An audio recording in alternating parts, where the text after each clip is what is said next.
When they start reading your copy, how aware of your offer is your one reader? How much does your reader know about the offer they're about to encounter?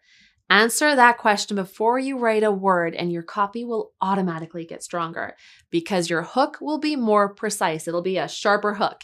And because you'll know how much you have to say to your reader, what level of detail you need to get into in your copy before you can hit them up with the offer. Let me explain why this is such a game changer. Every prospect you've got sits somewhere on the stages of awareness spectrum. And here's what that spectrum looks like. You've got your unaware prospects on one end and your most aware prospects on the other, and then you have everyone in between. A most aware prospect is someone who's primed and ready to accept or reject your offer. They've moved through all the stages of awareness and arrived in a place of being very aware of the parts of the offer, including the product, the price, any incentives, etc. Prospects in the most aware stage have all of the information that they need to buy.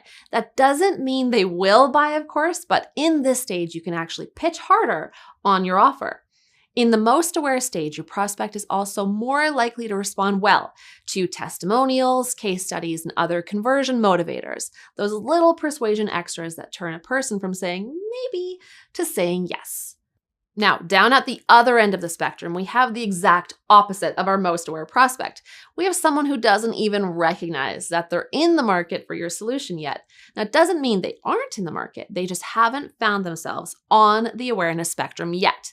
The best way to think about an unaware prospect is by thinking about something you finally bought that you'd known about for years but never actually purchased.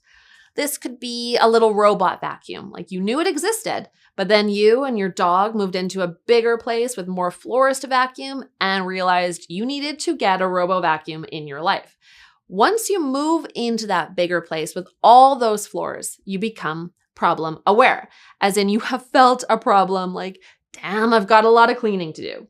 If that problem feels very intense very quickly, like you walk in the house and the light is coming through the windows just perfectly so you can see dog hair everywhere on those dark hardwood floors, you'll move to the next stage fast, and that's solution aware, the stage where decisions start to form. Solution aware is the stage where you're like, okay, world, I need to solve this problem with all this dog hair all over the place. What do you got for me? So you head to Google, or you talk to your friends, or you go wander a vacuum retail store, which I think still exists somewhere. Depending on how you make decisions, you either do a bunch of research or a little bit of research quickly or over a long period of time to figure out how to solve the dog fur covered floors that stretch for miles problem. That brings you to recognize the best solution for your needs, a robo vacuum.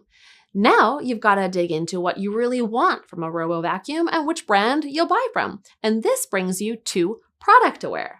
To be perfectly clear, for most marketers, the majority of the copy you'll write meets people at some point in the product aware stage and then moves them to most aware. We typically don't find ourselves writing for unaware or problem aware prospects.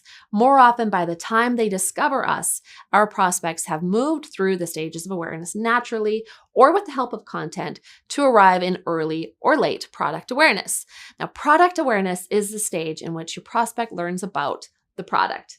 Depending on how detail-oriented they are, how much is on the line in getting this decision right, they may spend quite a lot of time in this stage going over your features at a high level, what your brand stands for, where you're located, the deeper details on your features, who else is using your solution, and so on.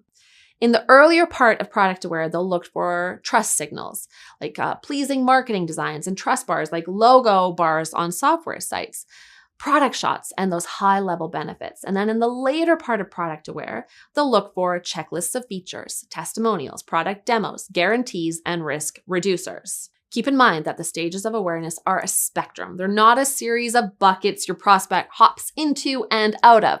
So the product awareness stage is quite a long part of the spectrum. It's where you'll spend most of your conversion copywriting time.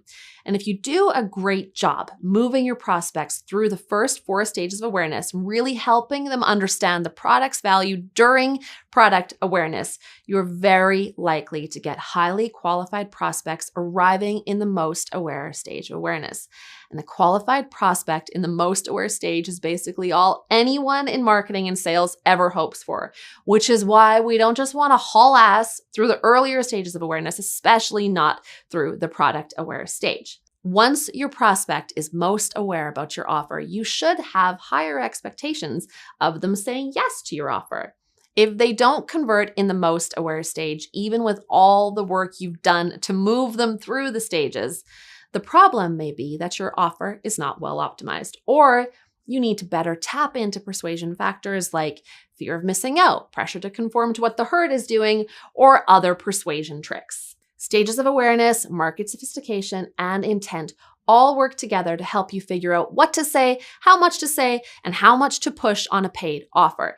These concepts alone can help you and your team eliminate guesswork from all of your marketing, advertising, and of course, your copywriting.